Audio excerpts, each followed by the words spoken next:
кто просто любит жизнь. Отец. Кстати, сейчас сюда лучше было, да? Не, нихуя. Че? Кто? Нет, да, в эту сторону лучше. Ну, Давай мне это все после делами, как там дохуя уже.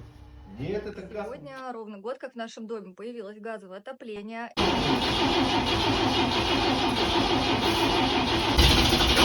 Подожди.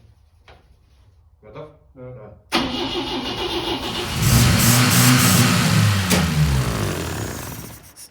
Давай по новой, Миша, все хуйня.